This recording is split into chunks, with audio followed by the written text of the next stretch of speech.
really enjoy doing. It's, again, no fun for people to get up every day, go to a job that they really don't like. And it's even possible to go to graduate school, pick the wrong major, and end up going to a job that you really don't like. So since you're going to work for a long time, you want to be able to work in an area that you enjoy. And it's good to be paid for it, too. So, yes. A reason that it's not good to go to graduate school is that I've getting ready to graduate, I really don't know what I want to do. So maybe I'll just keep going to school. That's a poor reason, because without, again, that firm decision on the fact that you really want to go to graduate school and earn this degree, graduate school is tough enough that unless you have that real fiber in you to go ahead and complete this degree, you probably have a less chance of completing the degree. So again, you want to have going for the right reasons. Another poor reason for going to graduate school is that my mom, dad, girlfriend, spouse, you put the name in, thinks I should go to graduate school or expects me to go to graduate school. Again, that's a very poor reason to go to graduate school. You have to be the one who wants to go to graduate school, not somebody else. And so those are some of the things you want to think about. And again, that decision that you make about going to graduate school, if it's a firm one, if it's one that's really based on what your needs and desires are, you're much more likely to be successful. But if it's one that I just, wasn't really ready to go out and work yet, and so I thought I'd just go to graduate schools because I won't have to go out and work, that's not a good reason. You'll end up spending some money and a lot of effort and some time that you won't end up having produced anything. And so that's the first thing you want to think about. The second thing about that I'd like you to go ahead and think about and ask yourself the question is, well, what will I study and what degree will I seek if I go to graduate school? And again, there are three things to go ahead and think about. The first one was just like we talked about here. What are you really passionate about? What do you really enjoy? That's the area that you want to go ahead and study. And so as you're going through your undergraduate experience and you're actually sampling a larger areas of disciplines and subjects and everything, you want to be thinking about the things you really enjoy and the things that you would like to study for a long time in great depth. Because when you go to graduate school, that's one of the things you're going to be doing. You're going to be learning how to study in an area, understand it, be able to actually develop new knowledge, be able to communicate that knowledge to others. And so you want to make sure it's something that you're really passionate about. The second thing that you want to think about is whether your aptitude and your skills really match the area that you're interested in. Because unfortunately, sometimes that doesn't happen. When I was an undergraduate, I really enjoyed physics. I really thought that was great. In fact, I went through as a major for chemistry for a couple of years and then changed to physics, because I really thought I liked that until I took mathematical methods for physics in my junior year. That stopped the whole process because the math was way beyond me. And so, again, you need to go ahead and match what your aptitudes are and what your skills are with the area that you're going to study. If they don't match, if they don't fit, if they collide, then that's not something you want to do. So you want to go ahead and know what you're doing. The last thing I want you to think about in that area is that what you're going to study, the degree you're going to seek, need to match what you need for getting a job. Again, so you need to think about what you like to do when you go ahead and graduate, because that should determine a lot about not only what you study, but what your degree option is that you're going to seek. Again, if you want to be a teacher and you want to go ahead and help people understand the thing that you're passionate about, then you should have those skills and prepare yourself with the correct degree for the job you're going to seek. And if you're going to teach in public schools, you're going to teach at a two-year college, then probably a PhD might not be the best degree. A master's would really suffice very well for that. And so you want to go ahead and match your degree that you're going to study for with what you're seeking and planning to go ahead and do as a student. The last thing I wanted to talk with you about, the last question is, well, where are you going to apply to do this? And so how do you go ahead and do that? And kind of the conventional wisdom is you go ahead and you apply to some really good schools and go ahead and try to get into one of those. But I'll propose to you that that's not necessarily the best way, because, again, success is determined by fit. And so that decision has to be right about going to graduate school. You have to be right and fit about the subject you want to study, the degree you're going to seek. And you also want the place you're going to study to fit best with you. And so you learn in a particular way. you learn in a particular environment, you're comfortable in a particular environment, and you want to try to match the school you're going to go to, its environment, with what you do best in. Because again, graduate school is hard. It's going to stretch you. It's transformative. And so even though that's a great process, it's still going to be difficult. And so you want to have the advantage that you're not in a place that's difficult for you to learn. Because you want to go ahead and have all the odds in your favor to complete your degree. The most important thing in here is actually completing your degree. And you'll learn lots doing that, but it's not going to do you a lot of good if you're in a place where it's so difficult for you to go ahead and learn, study, and thrive that you don't complete your degree. So what are the things I'm talking about that would be different? Well, there are very large universities like OSU, and there are small ones like TU. That's Tulsa University. There are ones that have very structured programs and ones that have very open programs. There are ones that involve you a lot more in teaching the undergraduate students and interacting with them, and there are ones that just want you to go ahead and do research and publish that research. And so programs differ a lot. Universities differ a lot. Towns differ a lot. The community differs a lot. So when you're looking at being successful in your graduate studies and having that fit, you want to go ahead and, to the best of your ability, think out these things and find out about them so that you go ahead and put yourself in the best place for success, the place that you're really going to enjoy, you're really going to thrive. So that's just a little bit of some thoughts to think about. You know, why are you going to graduate school? If you're going to go to graduate school, make sure that that decision is a firm one and is well-founded. When you're going to think about what you're going to study and the degree that you're going to get, make sure it's something that you can do well in, that you really enjoy, that you're really passionate about. Make sure that your aptitudes and your skills, you're going to develop those, but make sure that when you start out, that those kind of match also with what you're wanting to do. Make sure that that degree is going to get you where you want to go in your career, because it's no good, actually, just going to graduate school to go to graduate school is not the right thing. Graduate school has a purpose in your life, and that is to go ahead and prepare you for what you're going to do. And so, again, you want to make sure that's a good match. And then finally, the place that you're going to go, you want to make sure that that matches how you learn, the environment you learn the best, the community that you want to live in, and so you want to make sure that's a match. Now, that's a little bit more difficult one, because you have to think about yourself a lot. You have to go ahead and find out information about the community. So how do you do that? You want to go ahead and start now, even though you may not be looking at going to graduate school for 2 or 3 years even from now, and start to investigate different places, different universities, different programs, so you can start to understand how they operate. You want to go and visit the place, and go ahead and see what it's like by doing a visit. And then you want to talk to students who really know a whole bunch about programs, and that's what we're going to do next, because they can give you probably the biggest wealth of information about what a place is like.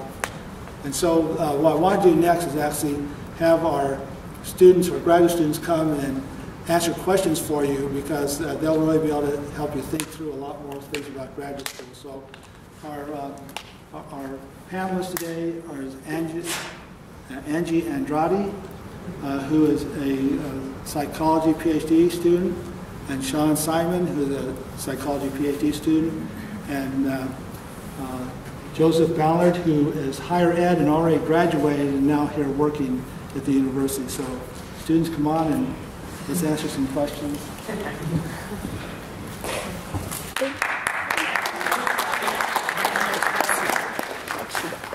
The guy kind of all pushed over there one side. Like on there, 3.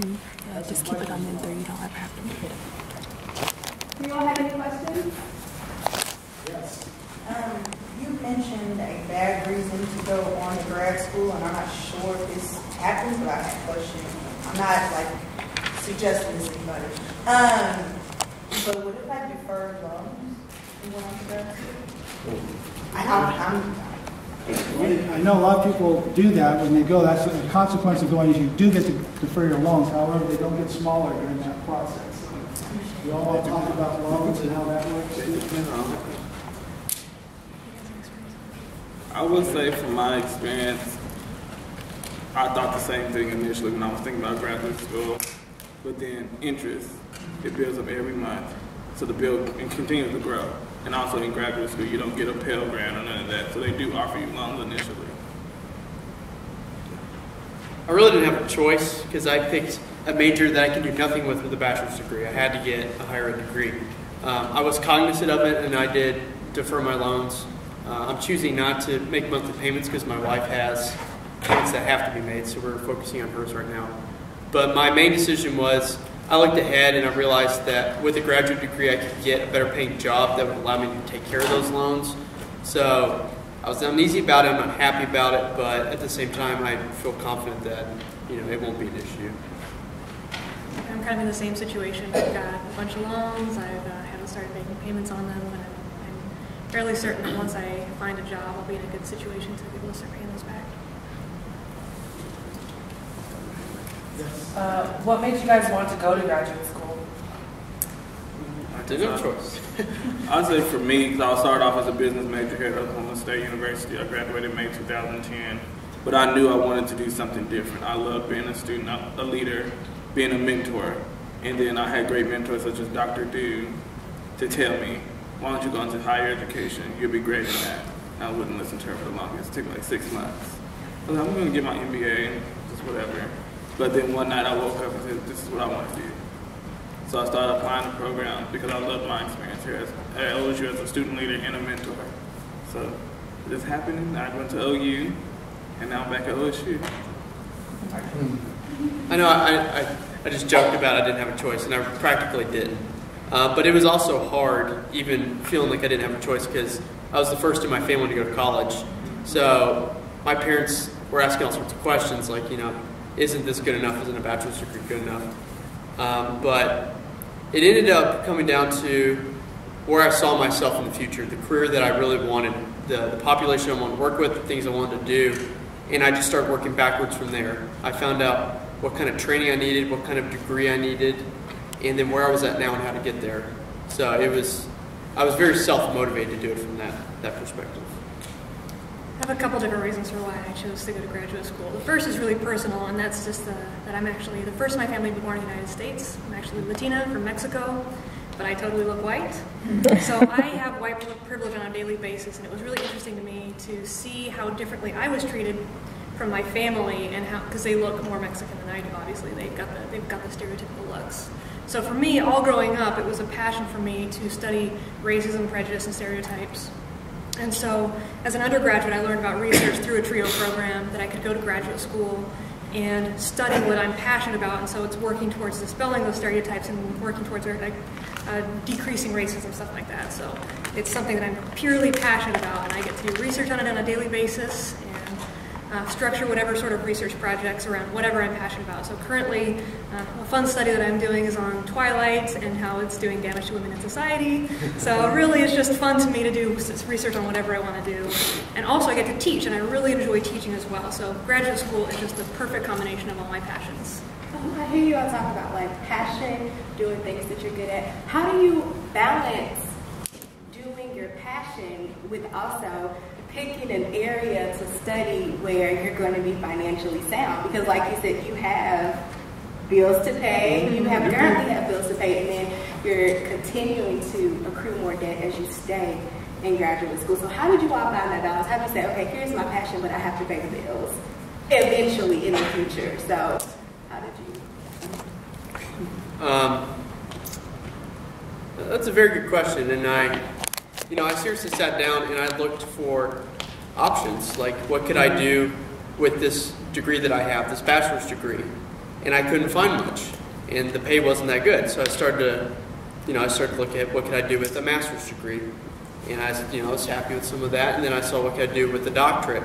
And honestly, the higher up you go, at least in my field, the more options you have, and the salaries tend to be better, and it's more flexible, and you're not confined to one location.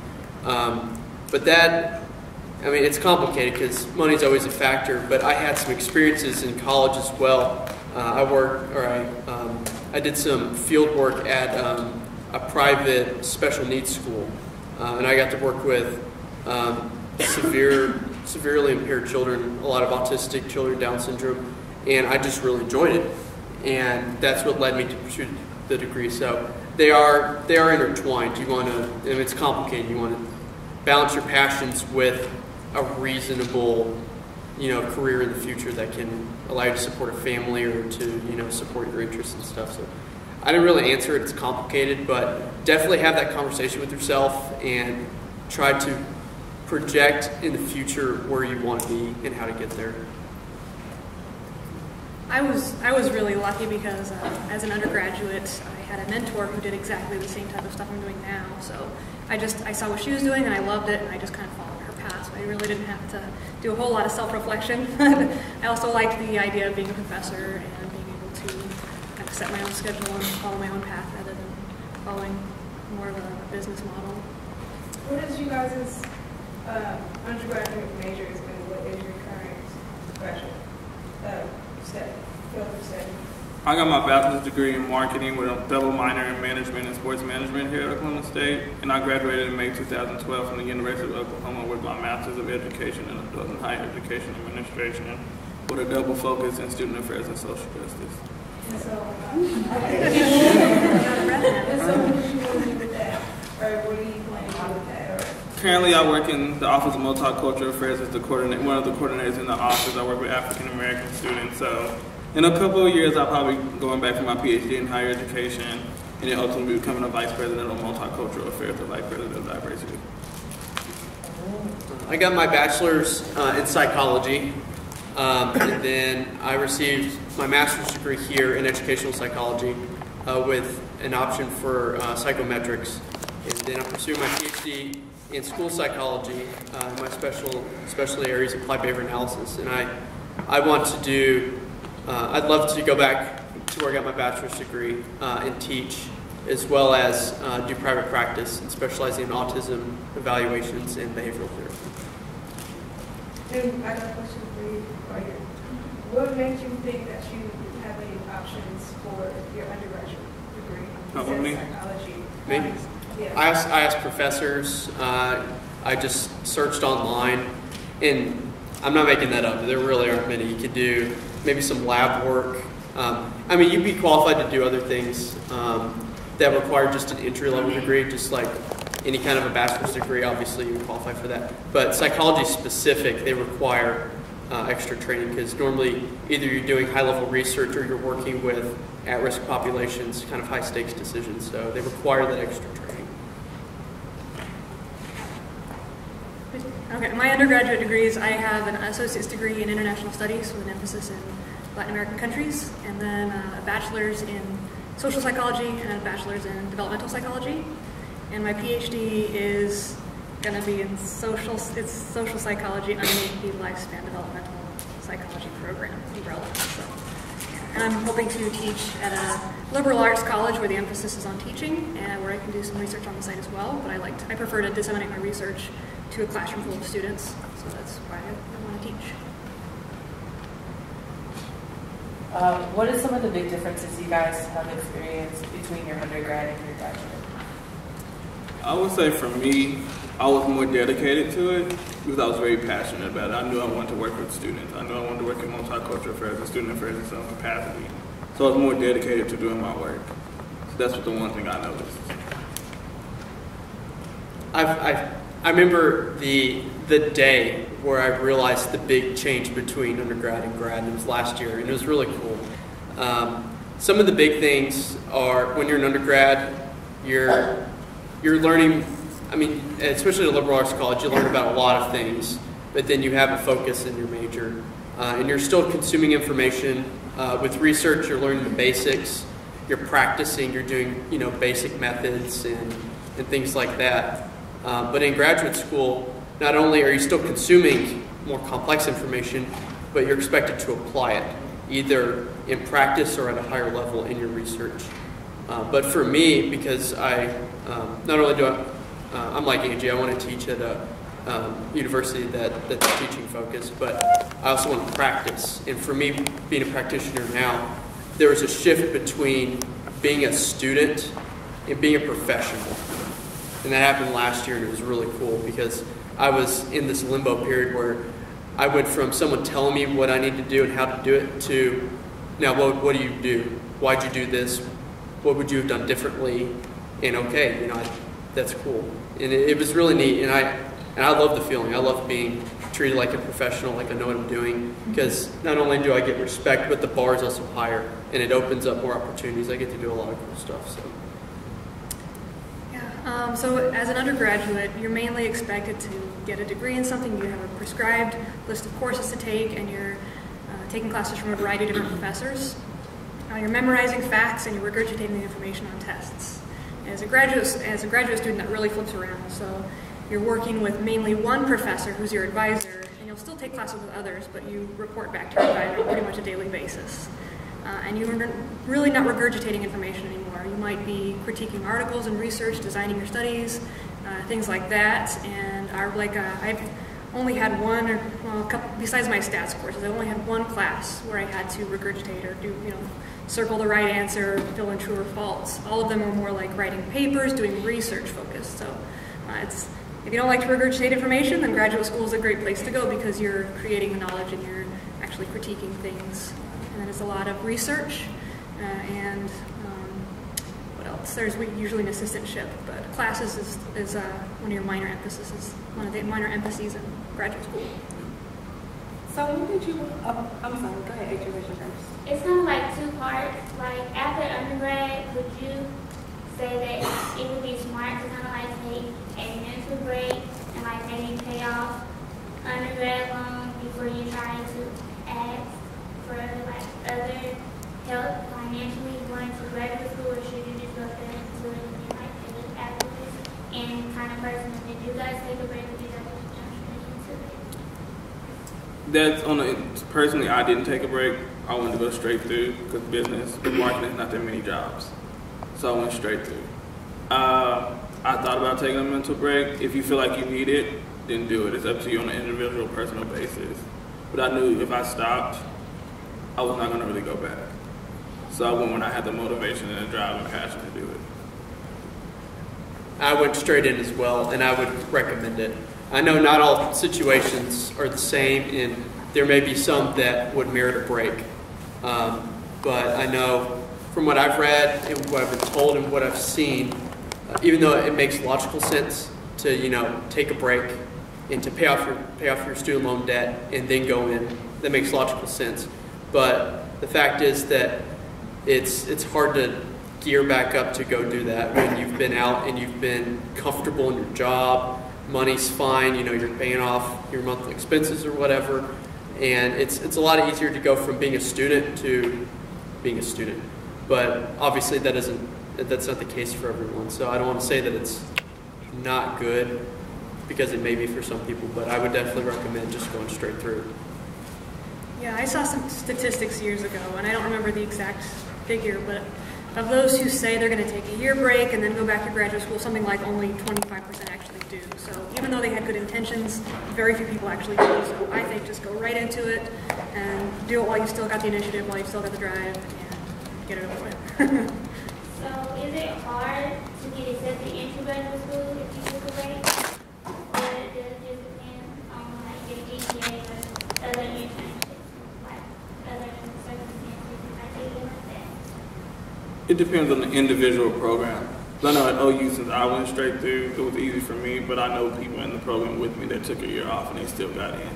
So it depends on the individual programs and their criteria.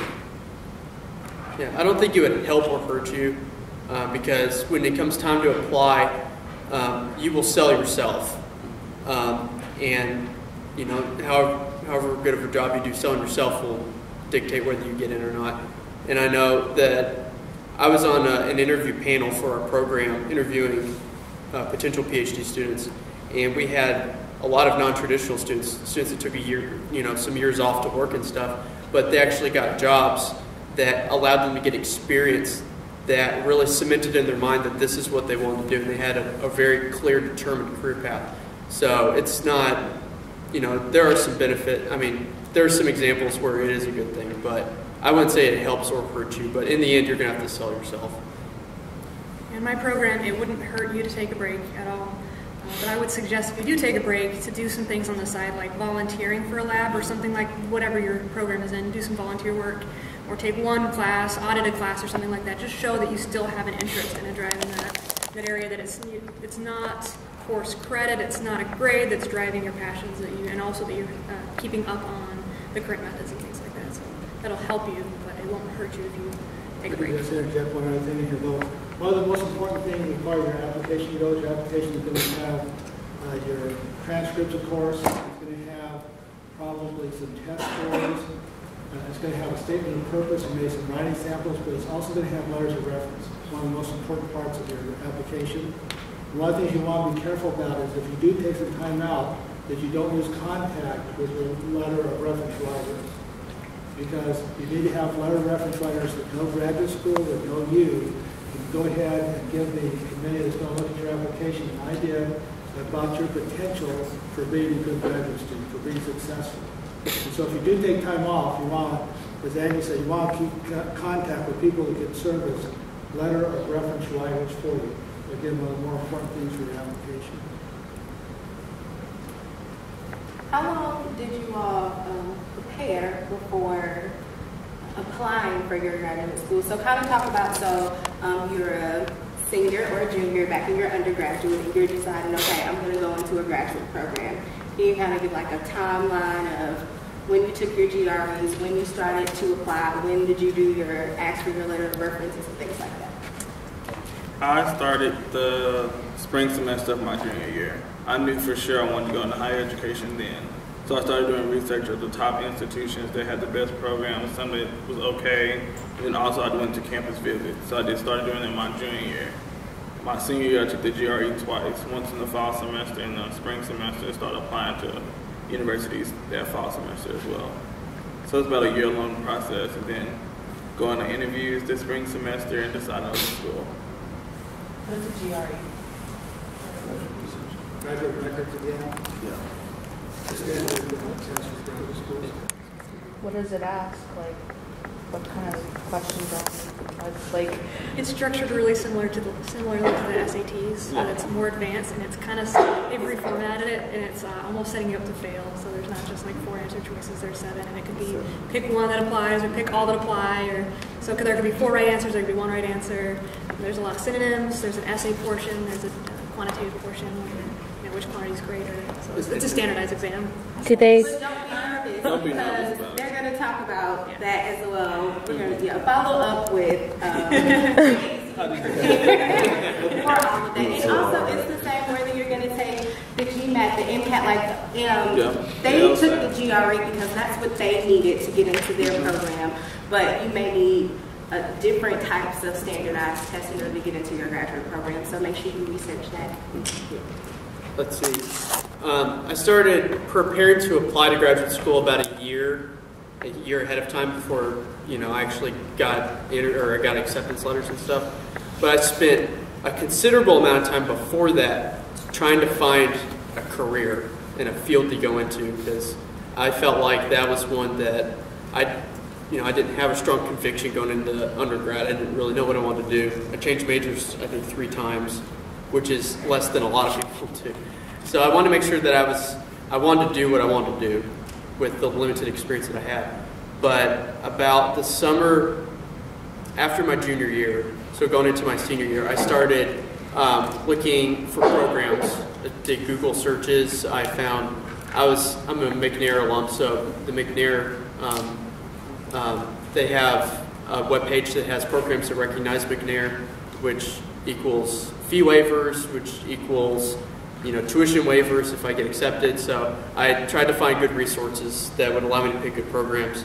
The fall of my senior year, I was able to do some research, which I was going to include as a writing sample for my admission packet. I started asking for rec letters, I think, in September. Most of the application deadlines are like November, maybe December. So I asked a couple months in advance, and I bugged them a lot. Where's my letter? Where's my letter? I signed up for the GRE, which I took, like November, December, January. I don't know. It does require some studying, but it's not meant to. It doesn't equal money or it doesn't equal scholarships. It just shows how successful you'd be in graduate school, like right then. And it's one that's more or less it's pass-fail. It's closer to that than like, you know, the different hierarchical leveling that the SAT does. So then around November, December, I got all my packets together. I wrote my statement of purposes. I mailed them out. Around early February, or January, late January, early February, I started getting calls for interviews. I went on the interviews, and then I accepted the offer from OSU at the end of February. So that's kind of the timeline. And it depends on the program. I know schools typically do like PhD candidates first because that's where their funding, the majority of their funding goes, and then they start doing other degrees in that program. So anywhere from like February to April is when you would start having interviews and accepting offers. I can follow up on the GRE. I was active in AFRAM when I was here my senior year. APSA, I was president of that, and I had 15 hours a semester, so I made sure I had 3 hours a day, every day for 5 days a week to study for the GRE on top of doing everything else. And also my interview started December. My first interview was at Michigan State. So going to Michigan State, then interviewing on top of doing 15 hours a semester to graduate. You can do it. If you are passionate about it, you can definitely do it all.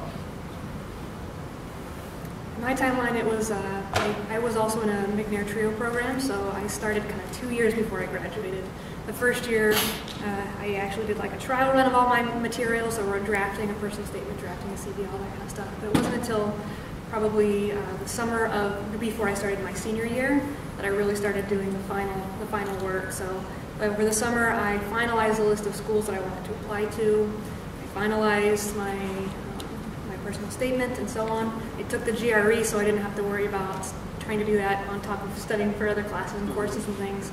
So I didn't have to worry about it so much. And then first week of fall semester, when I was taking classes with professors, I casually, informally asked them if they would potentially be willing to write me a letter of recommendation down the line, a couple months down the line, so they could make sure to pay attention to my progress in the classroom, so they could get to know me. They could actually have something to write down in their letter of recommendation. Probably around October, I formally asked them for the letters, and most of my applications were due December 15th. So, or December 15th. So I gave them a couple of months to write that. I also, and then after December 15th, it's just the waiting game. You're waiting to hear back from schools and going on interviews and accepting a school. Did you guys go on campus visits very much? I did. I came to OSU. Yeah. Yep. Symposium. Yeah, I went to OSU when I was already here. So OU, Michigan State, and Ohio State. Those were like the top 3 I was considering. And University of Texas at Austin, so 4. Before I decided I wanted to apply at all of them, so I wanted to talk to the faculty to make sure that they still had the focus I wanted. Like I wanted to work in social justice issues. So I wanted to meet faculty that had a passion for that as well, to see if I would be a good fit before applying. I think those are helpful. I mean, if they have time, should they be out? Well, they're definitely helpful. If you get an interview, do they pay for you to come out there, or do you pay for everything? Sometimes. It depends on the program. Yeah, some do, some don't. My program doesn't. You have to pay out of your pocket. Mm-hmm. Yeah, it depends on the mine reimbursed here. I had to pay it up front, but then they reimbursed me later. It definitely depends on the school. Like OU, so I was only an hour and a half away to just drive. Ohio State paid for everything. Michigan State paid for everything. And University of Texas do as well. Before we get too far away from the GRE, because I don't want you to be too much focused on that or too nervous about it, I get to go ahead and look at a lot of applications because I run our application system here for the graduate college. And applications are complete packages. They're not just one thing. And so the programs will be able to look at your grades or transcripts to see the courses that you took and how you did in those. And so you need to have a certain level of performance in those. Being a 4.0 student and being a 3.0 student, there's some difference there, but there's not as much difference as you would imagine. They're also going to look at the GRE score again to just see that you make it into a group. Again, having a really high GRE score doesn't necessarily get you, but you have to have a certain floor level of a GRE to go ahead and make you applicable for that program. And then the parts that start to really distinguish you are going to be your statement of purpose, where you're going to go ahead and talk about why you want to do this and what, how you prepared yourself and why you would be a good student and how you're going to use this when you go ahead and graduate. And so that's a really important part. And so, again, that's going to be something you've got to want to work on and think about a lot And then the letters of reference, as I said, are very important because those are other people testifying to the fact that they think that you would make a good student, that you have good potential. And again, this needs to be from people that can judge that versus friends or pastors or people you may have worked for, which are not necessarily really bad writers of letters of reference, but they really can't judge how you would do in a certain situation in graduate school. And so, again, those letters of reference writers are very important. And then writing samples or other things like that would be important to work on. So it's an overall application. It's not just one thing. One thing, like a super GRE, is not going to get you. You have to have the whole package. So when you go ahead and think about this, yeah, GRE is important, but don't go so focused on it that you get yourself worried about that too much. I didn't have great GRE scores, actually, and one of my letter writers, I showed her my scores, I gave her all the information she needed to write the letters, and she was surprised to see my GRE scores. So she actually wrote in her letters, please disregard the GRE scores, it's not indicative at all of how she'll perform in the classroom and your research. So don't stress out too much about the GRE, it's you can work around it. It's probably different for every study, but like, is there an average amount of years that a graduate program is? Mine was a 2-year program, but some people take longer if they take less amount of hours a semester. How many hours is the average? 36 to 45. And it's if you want your master's degree versus your doctoral degree. Yeah. It's all graduate programs, but whether you're going for a terminal degree, which is your doctoral level degree, or if you're going for a master's degree, the time is going to be shorter for. So Joseph said his was 2 years, which is roughly the time that it takes to get a master's degree. Now, the other panelists may say something different. They may say a little bit longer, so I'm just going to let them talk. My program is 5 years, and that's including a year-long internship that's required for certification. Mm-hmm. So it's 4 years here. But something that I've learned along the way, and that I don't know why it's not talked about too much, maybe just because I don't know why, but there's a lot in between master's and PhD. There really is. There's, I know those two do research, and that's why we talk about them so much. But there are other types of doctorate degrees that specialize more in practice, which are great. They're also graduate degrees. There are specialist level degrees, which are between master's and PhD and the doctorate degrees. So there's a lot of different stuff out there. But the two that focus on research are master's and PhD, and those lead to certain careers. But they also have certain requirements too. So going from master's to PhD, you go up in years, you go up in hours, you go up in requirements. So it is on a continuum. In my program, it's that you're accepted into a PhD program and you get your master's along the way. So you usually finish your master's in 2 years, and then in another 3 you'll get your PhD. So in general, I think that's usually the outline across programs. 2 for a master's and a total of 5 to get the PhD. Though that's a good question to ask when you visit schools, how long does it realistically take their students to graduate? Because places like OSU, it's pretty much the average that people get their PhD within 5 years. Maybe, a few are a little bit later than that, but there's other schools where people are in that ABD lingo, the all but dissertation lingo, or limbo, not lingo, limbo. So they're just sitting around doing nothing. They're 7, 8 years, they still haven't graduated, and they're just there. So you can ask that. It's a realistic question. You can't ask your advisors, and they'll tell you honestly it takes our students around 8 years to finish, and you know that that's not where you want to be. You want to go to a school that's going to encourage you and follow you and support you along the way to get out quickly. So through some programs, you can get your master's just from taking your GMAT and going through their program? Getting your PhD from taking your GMAT and going through their program?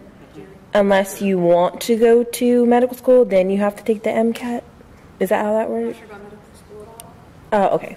Because I want to get my PhD after my graduate degree, so I need to look at programs who can offer me getting an MD through a medical school or getting it through getting my graduate degree that way. Okay. It's just really just going to depend on your area, your field of study, and the schools that you're applying to. Okay. And so I know they can talk a lot from like the GRE standpoint because we have education and then psychology, but for you it might be a little different because you're going into more of a STEM background. And so we can definitely meet and we'll talk about like a path for you. But it's still going to be very similar. If you are looking for a terminal degree, you can probably guess it's going to be about 5 years. A difficult question to answer because you have a certain part that's coursework, and you can pretty much decide that's going to take 2 or 3 years at the most. So usually 2 years of coursework.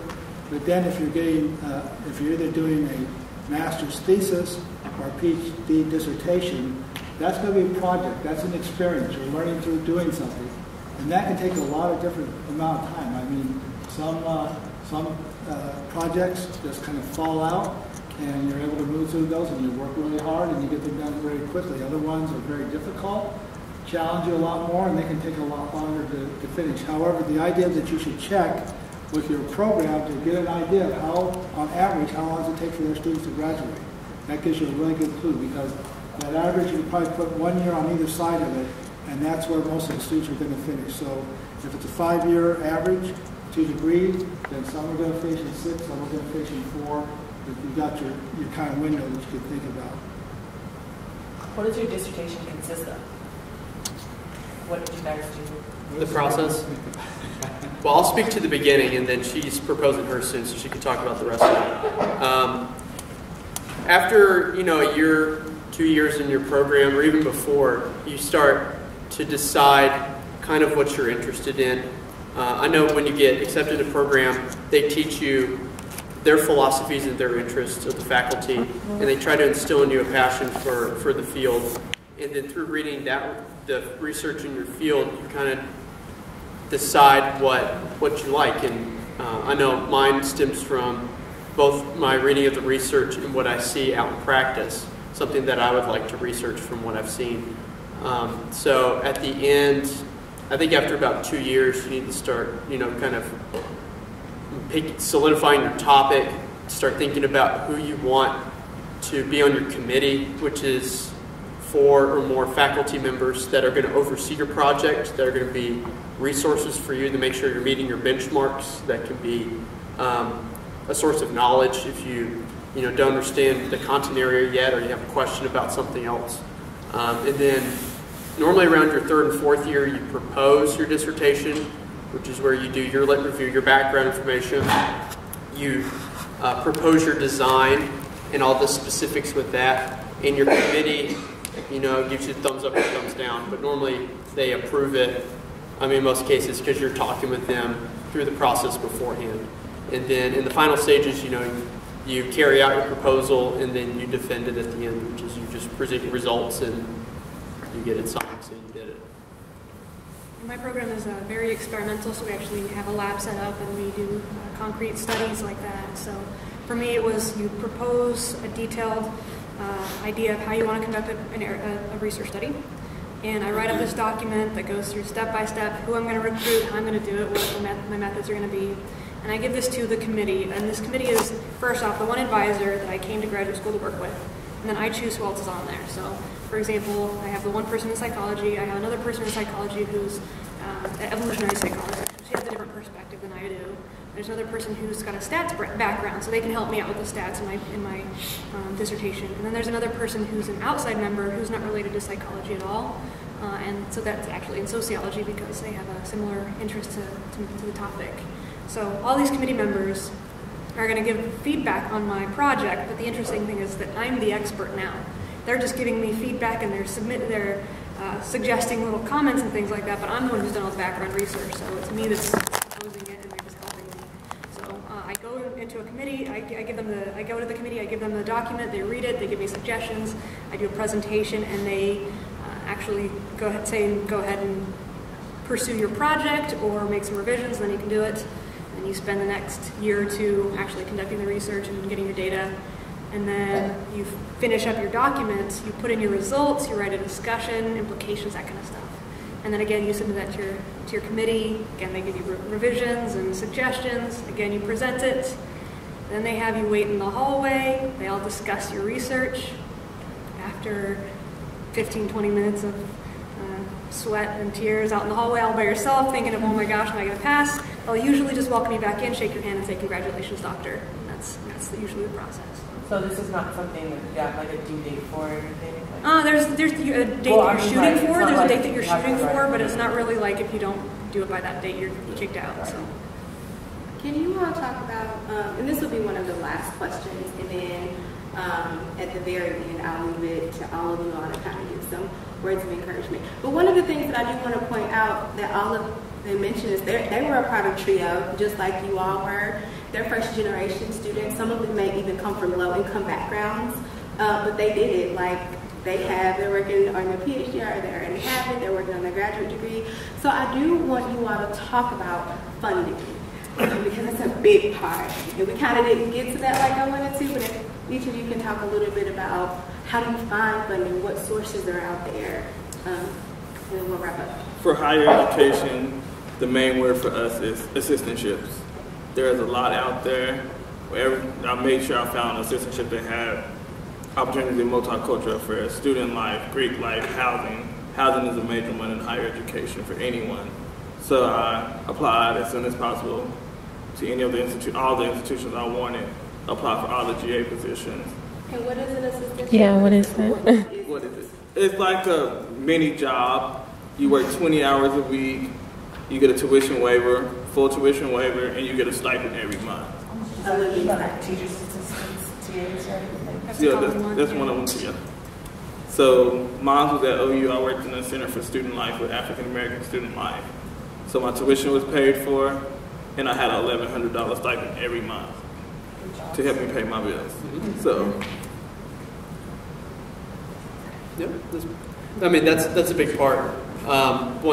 The big thing for me though is even going back to picking programs, interviewing, and deciding where I wanted to go. I was going to go where the money is. I mean, because a lot of times training is very comparable across programs for the most part. You're going to get different orientations, different ideas, but the quality, assuming that it's accredited and that they're good standing and stuff, the training is good. But some schools have more funding than others. Some schools offer more assistantships than others, and so forth. So I follow the money, and because I'm a McNair alum, OSU loves McNair, and there is gobs of money here for McNair. Right now, I don't pay any tuition. I pay fees, which is a little over $1,000 a semester, which in the grand scheme of things is not that much. And if you want to, you can take that assistantship money and pay off your little bit of fees as you go, kind of a thing. So I know money's a big factor. How much is your tuition per semester? Jennifer could probably say better. Do you know what out of state is and then in state? I think it's a lot. 500 credit hours out of state, 5 something credit hour out of state, and 2 something in state. I think. It's like probably like 30 to 40 for out of state, and then it's something like probably closer to 10 or 12 in state, and then when you get into those programs that waive the money, then they kind of forgive all that. They want you there, and you're going to work hard, and they're going to pay you to be there. Yeah, so I am first generation college student, and also I came from a poor background, so I'm used to being poor. I know what it's like. So coming to graduate school, you're not going to be rich, but if you come from a poor background, it's not bad. So when I get assistantship, I'm currently getting $1,300, $1,330 a month, so that's not bad. But when I was applying to graduate schools, money was a big issue, so I used the Graduate Student Handbook for the American Psychological Association. And as far as I know, there's a version of this book for various programs, for various fields. But it'll tell you state by state, school by school, exactly how many students have assistantships there and what the dollar amount is. So I knew that if I came to OSU, it was pretty much a guarantee that I was going to get at least $1,000 a month for the entire time I was here. And also, I knew that OSU offers a lot of waivers for their graduate students and out-of-state tuition waivers as well. So it's a really good package, whereas if you go to other schools, they might not offer you anything. It's all entirely out of your own pocket. So I went where the money was, not only in terms of waivers, but also with assistantships. Do you all have any closing comments for you as well? Well, there's Jennifer Smith is our recruiter, and she also runs our McNair program for us. And we're here to serve you all, your undergraduates, but we'll love to help you if you're applying to graduate school, so you can come see me or Jennifer anytime. have questions, emails, or come by and see us. Yeah, we've got lots of materials, books and things to help you with statement of purpose and all that kind of stuff that will answer your questions about, GRE and everything. So if you want to stop in, it's at 202 Whitehurst, and just ask to speak with me, and I can give you some materials that'll really help you, with your application.